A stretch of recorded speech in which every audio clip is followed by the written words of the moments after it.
Pada zaman dahulu kala di desa Jatisawit tinggallah sepasang suami istri, yakni Ki Kamal dan istrinya bernama Nyi Santi. Pada saat itu yang menjadi kuwu atau kepala desa adalah Ki Sardana.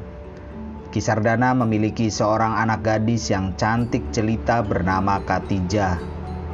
Ki Kamal dan Nyi Santi hidup sangat sederhana di rumah gubuknya, tetapi tetap sabar dan tawakal walaupun belum dikaruniai anak. Pekerjaan sehari-hari Ki Kamal adalah mencari ikan. Dia pergi ke sungai dengan membawa jala dan kembu tempat menyimpan ikan. Kemudian pada sore hari dia pulang ke rumah dengan membawa ikan-ikan tersebut untuk dijual oleh Nyi Santi istrinya ke pasar.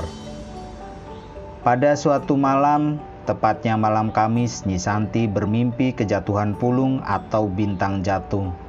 Menurut masyarakat setempat itu pertanda akan mendapat rezeki nomplok. Namun sayang seharian Ki Kamal mencari ikan di sungai, tidak seekor pun ikan yang diperoleh. Karena hari sudah sore, maka Ki Kamal pun memutuskan untuk pulang ke rumah dengan kembu kosong. Di tengah perjalanan ia melihat seekor anak buaya. Karena kasihan lalu dia menangkap dan membawanya ke rumah.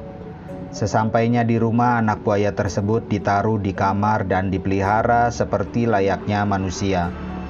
Awalnya buaya tersebut diberi makan ikan, tetapi lama-kelamaan buaya tersebut memiliki keanehan.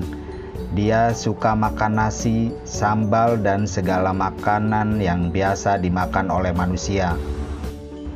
Hari terus berganti dan buaya tersebut tumbuh semakin besar. Namun buaya tersebut tidak pernah mengganggu manusia. Pada saat bulan purnama dan sinarnya sangat terang, Ki Kamal dan Nyi Santi sudah terlelap. Tiba-tiba buaya peliharaan Ki Kamal tersebut berubah wujud dan menjelma menjadi seorang pemuda yang tampan rupawan. Setelah berubah wujud, dia pergi mencari teman untuk berbagi cerita. Hingga sampailah dia di depan rumah Ki Kuwu Sardana. Di situ banyak muda-mudi yang sedang berkumpul. Satu di antaranya adalah Katijah, anak kuwu desa Jatisawit.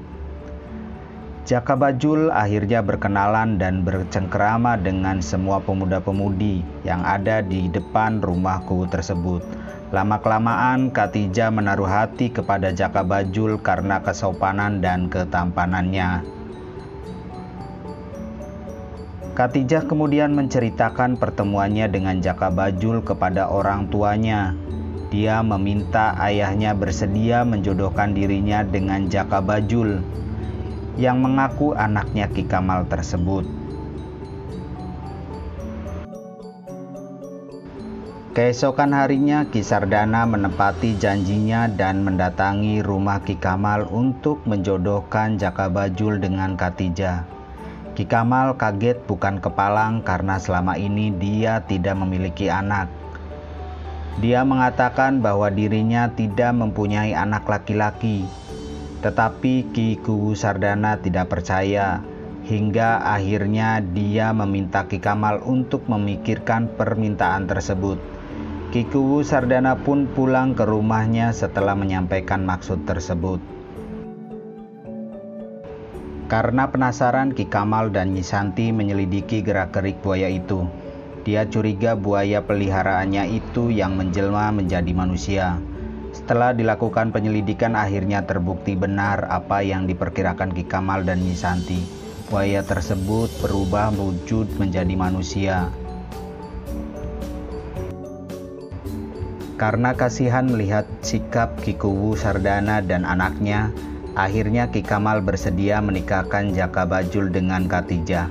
Karena senang dan bahagia, Ki Sardana mengadakan pesta pernikahan selama 7 hari 7 malam. Semua warga tumpah ruah di sekitar rumah kuwu tersebut. Setelah menikah, Jaka Bajul bermaksud membawa istrinya ke tempat asalnya, yakni di dasar sungai. Setelah mendapatkan izin orang tuanya, Katijah mengikuti suaminya. Jaka Bajul mengajak Khatijah ke tepi sungai. Lalu Jaka Bajul membaca mantra sehingga air sungai itu seakan tidak tampak lagi dan terbentang jalan besar. Kemudian dia tinggal di rumah Jaka Bajul. Di situ kedua suami istri tersebut dihormati oleh seluruh keluarga dan warganya. Jaka Bajul sering keluar rumah untuk mencari nafkah, hingga ia jarang pulang. Sebelum pergi meninggalkan rumah, ia berpesan kepada istrinya supaya tidak naik ke para atau langit-langit rumah. Tapi karena penasaran, akhirnya Khatijah naik ke atas para walaupun sudah dilarang suaminya. Begitu sampai di atas para, ternyata sampailah Khatijah ke daratan.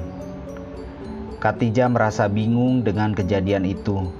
Ia menangis sepanjang jalan hingga sampai ke rumah orang tuanya. Ayahnya menyarankan agar Khatijah tinggal kembali di rumah orang tuanya. Seminggu setelah kejadian itu, Jaka Bajul datang ke rumah Kisardana untuk menanyakan istrinya. Sesudah bertemu, akhirnya Khatijah memutuskan tidak mau kembali ke tempat tinggal Jaka Bajul. Akhirnya Jaka Bajul berpamitan. Sebelum pergi, dia berpesan kepada istri dan rakyat Jatisawit. Kalau nanti ada ribut-ribut di desa Jatisawit atau ada serangan dari desa lain, bunyikan bedug ini. Nanti saya akan datang memberikan bantuan. Bedug itu dibuat oleh Jaka Bajul sendiri dan diserahkan kepadaku Jatisawit. Setelah memberikan pesan tersebut, Jaka Bajul pulang ke tempat tinggalnya, yaitu di dasar sungai. Karena merasa takut akan munculnya buaya jadi-jadian tersebut, maka warga sekitar desa Jatisawit tidak pernah membunyikan bedug walaupun pada saat lebaran sekalipun. Hingga akhirnya bedug tersebut dihanyutkan ke sungai, dan hingga kini masjid di Jatisawit tidak ada yang memiliki bedug dan tidak boleh diizinkan membunyikan bedug sembarangan.